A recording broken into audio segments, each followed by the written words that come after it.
Hi everyone, आज मैं आपके लिए एकदम मज़ेदार मैंगो डिलाइट मैंगो जेली की रेसिपी लेकर आई हूँ। बहुत ही आसान है इसको बनाना और बच्चे तो बहुत ही ज़्यादा पसंद करते हैं। बहुत ही टेस्टी लगता है, बच्चे क्या बड़े भी रुक नहीं पाएंगे अगर आप इस तरीके से इसको बनाएंगे। और बनाना भी बहुत ही आसान है। अगर आपको मेरी बताई हुई रेसिपीज़ पसंद आती है तो चैनल को ज़रूर सपोर्ट कीजिएगा, लाइक सब्सक्राइब एंड शेयर ज़रूर कीजिएगा। तो चलिए मैंगो डिलाइट बनाते हैं। तो इस मैंगो डिलाइट मैंगो जेली को बनाने के लिए यहाँ पे आपको पके हुए आम लेना है। अब मैंने क्या किया था कि जो ये आप चटनी के लिए मैंने आम लिया था, तो हल्का सा वो पका हुआ निकला तो फिर मैंने उसको छोड़ दिया एंड उससे मैंने सोचा चलो मैंगो डिलाइट बना लेते हैं। इसकी मैंगो जेली बहुत अच्छी बन के तैयार होती है, मुझे ज़्यादा अच्छा लगता है, थोड़ा सा खट्टा मीठा सा स्वाद आता है। और अगर आप पके हुए बिल्कुल मीठा वाला पसंद करते हैं तो पके हुए आम से बनाइए, या फिर अगर खट्टा मीठा पसंद करते हैं और पके हुए आम से बना रहे हैं तो उसमें एक कैरी ऐड कर दीजिए, उससे बहुत अच्छा टेस्ट आ जाता है। तो अब इसके पीसेस कट करके इसको ग्राइंड कर लेना है ताकि एक फाइन सा स्मूथ सा हमें पेस्ट मिल जाए। या तो आप इस तरीके से ग्राइंड कर सकते हैं, या फिर एक दूसरा तरीका है कि आप इसको ग्रेटर से ग्रेट कर सकते हैं, उससे भी पल्प अच्छे से निकल जाता है। तो जो भी प्रोसेस आपको अच्छा लगता है वो आप कर सकते हैं।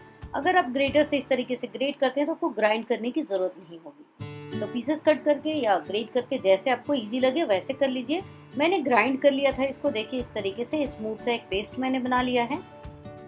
बस ध्यान रखना है कि इसमें लम्प्स नहीं होना चाहिए, ताकि जो हमारी मैंगो डिलाइट बने, जो हमारी जेली बने, वो बिल्कुल स्मूथ बने। तो कुकिंग प्रोसेस में चलते हैं। यहाँ एक पैन को मैंने गरम कर लिया है और इसी में हमने मैंगो का पेस्ट बनाया था वो डाल देना है। अभी इसके अंदर कुछ भी नहीं डाला है, पैन में कोई ऑयल नहीं डालना है, कुछ भी नहीं डालना है। बस मीडियम फ्लेम पे इसको गर्म कर लेना है और उसके बाद इस तरीके से मैंगो के पल्प को रखना है और लगभग 3 से 4 मिनट तक आप इसको कुक कीजिए। बिल्कुल मीडियम फ्लेम पे ही इसको कुक कर लेना है। इसमें देखेंगे आपकी हल्का हल्का बबल्स आने लग गया और इसका कलर भी थोड़ा सा चेंज हो जाएगा।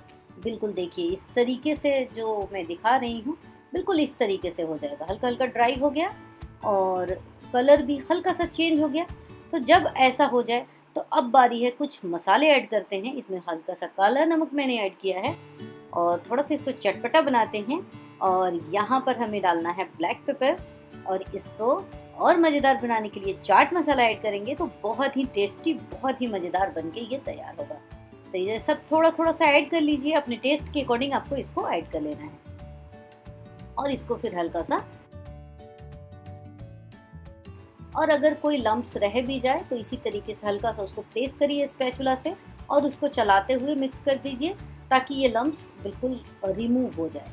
तो जब इस तरीके से हल्का सा कुक हो जाता है मैंगो का पल्प जो है, उसके बाद इसमें आपको यहाँ पे कॉर्न स्टार्च डालना है और थोड़ा सा उसको घोल करके डालेंगे। 1 चम्मच के करीब आपको ले लेना है।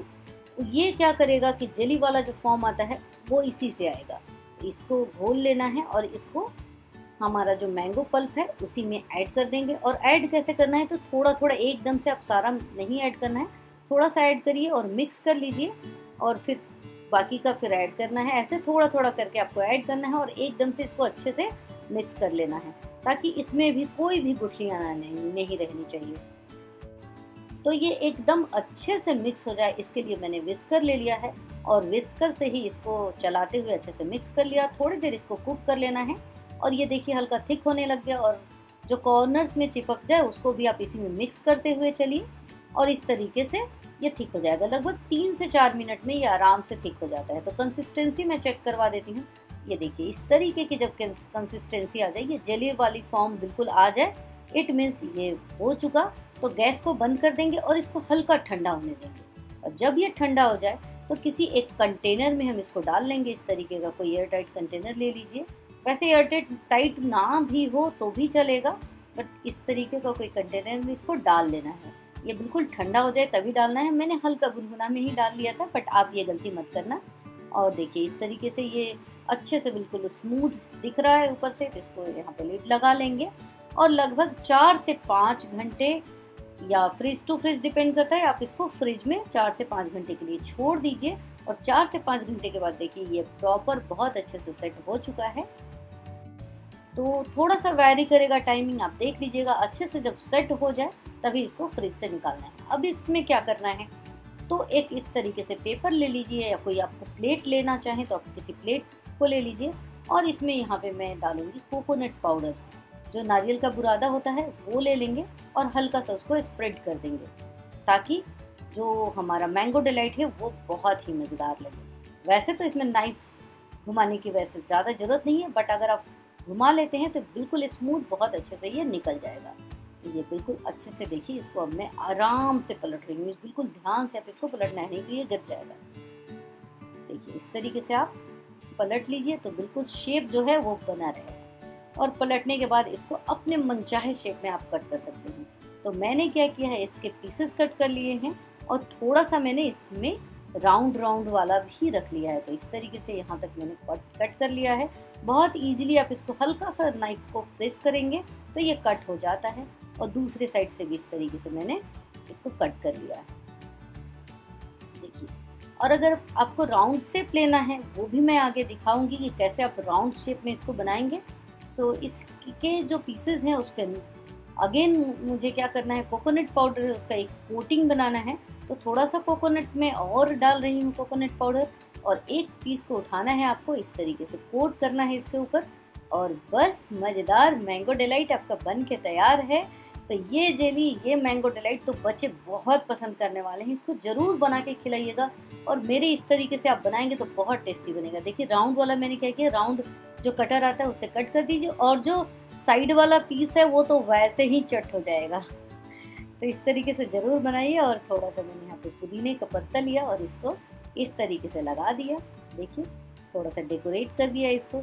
देखने में भी अच्छा लगना चाहिए ना, खाने वाला चीज़ देखने में भी अच्छा लगना चाहिए, तभी खाने का मज़ा आता है। तो इस तरीके से कर दिया। तो इस तरीके से ज़रूर बनाइए। और अगर आप मेरे चैनल पे नए हैं तो चैनल को सब्सक्राइब ज़रूर कीजिएगा। वीडियो अगर पसंद आए तो इसको लाइक ज़रूर कीजिएगा, और हाँ, अपने फ्रेंड्स एंड फैमिली के साथ शेयर कीजिएगा। और पॉसिबल हो तो अपने इंस्टाग्राम, अपने फेसबुक, यानी कि अपने सोशल मीडिया पे भी इसको ज़रूर शेयर कीजिएगा, और इस चैनल को ग्रो होने में आप ज़रूर हेल्प कीजिएगा। तो मिलती हूँ एक और ऐसी ही और मज़ेदार रेसिपी के साथ। तब तक के लिए अपना ध्यान रखिए। Bye bye, have a nice day.